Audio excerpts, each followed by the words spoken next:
इससे नेक्स्ट आपका use of their है। पहले मैंने इट के बारे में आपसे बात की थी, अब यूज़ ऑफ देयर है। दोस्तों देयर का इस्तेमाल वहाँ पर होता है जब किसी भी सेंटेंस के अंदर किसी वस्तु के होने या किसी व्यक्ति के होने या न होने का हमें पता चलता है। दोबारा फिर रिपीट कर रहा हूँ, अगर आपसे ये कहा जाता है कि आप देयर का इस्तेमाल कहाँ करते हैं, तो जहाँ पर भी किसी व्यक्ति या वस्तु का होना या न होना समझा जाता है उसकी शुरुआत हम किससे करते हैं, देयर से करते हैं। अगर प्रेजेंट टेंस में आपका सिंगुलर होता है तो हम इसका इस्तेमाल करते हैं, और प्लूरल होता है तो आर का इस्तेमाल करते हैं। पास्ट टेंस में सिंगुलर होता है तो वाज का इस्तेमाल होता है, और प्लूरल है तो वर का इस्तेमाल होता है। सेंटेंस देखिए, जैसे मैंने बोला कमरे में 5 लड़कियां हैं तो कौन सा टेंस है, प्रेजेंट है। तो आपने लिखा there are 5 girls in the room. दोबारा फिर रिपीट कर रहा हूँ, यहाँ पर मैंने आपको एक सेंटेंस बोला कि कमरे में 5 लड़कियां हैं, तो किसी चीज़ का होना या ना होना हमें बताया जा रहा है ना। किन का होना बताया जा रहा है, लड़कियों का होना बताया जा रहा है। और कहाँ बताया जा रहा है, कमरे में बताया जा रहा है।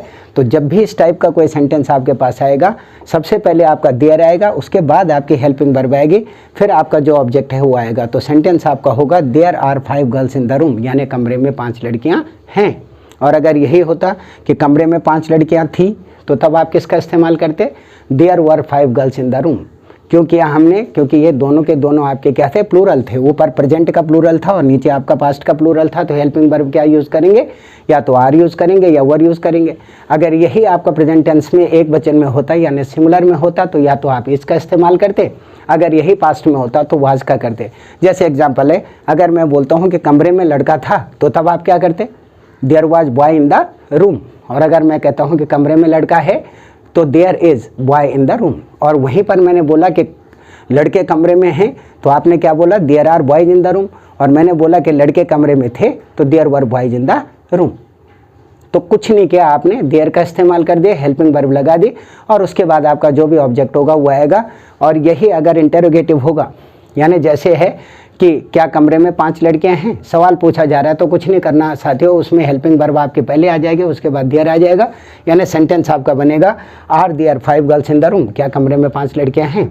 अगर यही होता कि क्या कमरे में 5 लड़कियां थी, तो were there 5 girls in the room. कोई कन्फ्यूजन है, एक बार दोबारा सुन लीजिए।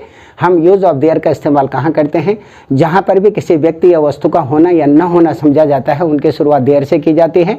प्रेजेंट टेंस में अगर एक वचन होगा तो इज हेल्पिंग वर्ब लगेगी, और अगर बहुवचन होगा तो आर लगेगी। यानी सिंगुलर के साथ इज, प्लूरल के साथ आर। यही अगर पास्ट में होगा तो सिंगुलर के साथ वाज का इस्तेमाल करेंगे, प्लूरल के साथ वर का इस्तेमाल करेंगे, और उसी फॉर्म के अंदर आप टेंस को कन्वर्ट करेंगे जिसके आधार के ऊपर होगा। यानी प्रेजेंट का होगा तो प्रेजेंट के सिस्टम से चेंज करेंगे, और पास्ट में होगा तो पास्ट से करेंगे, क्योंकि मैं ऑलरेडी टेंसेज के बारे में आपको खूब डिस्कस कर चुका हूँ। तो जैसे यहाँ पर सेंटेंस है कि कमरे में 5 लड़कियाँ हैं, तो there are 5 girls in the room. अगर होता कमरे में 5 लड़कियाँ थी, तो there were 5 girls in the room. और अगर होता कि क्या कमरे में 5 लड़कियाँ हैं, तो are there 5 girls in the room. कोई कन्फ्यूजन हो तो आप मेरे से पूछ सकते हैं। और आपसे एक फिर मेरी प्रार्थना है कि इसको पूरा जरूर देखें, क्योंकि तब तक ये कॉन्सेप्ट समझ नहीं आएगा जब तक आप इसे पूरा नहीं देखेंगे। दोबारा फिर मैं आपको ऐसे ही छोटे छोटे बहुत माइनर शब्दों को लेकर के आपके सामने आऊँगा और उनका इस्तेमाल बताऊँगा।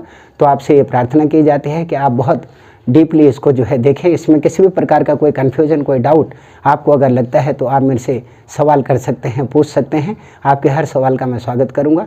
इसी उम्मीद के साथ फिर दोबारा एक मुलाकात आपसे फिर होगी, और आशा करता हूं कि आप जो भी मैं आपको समझा रहा हूँ या करवा रहा हूँ, इस पर आप ध्यान दे रहे होंगे और बेहतर आप कर रहे होंगे। Thank you very much.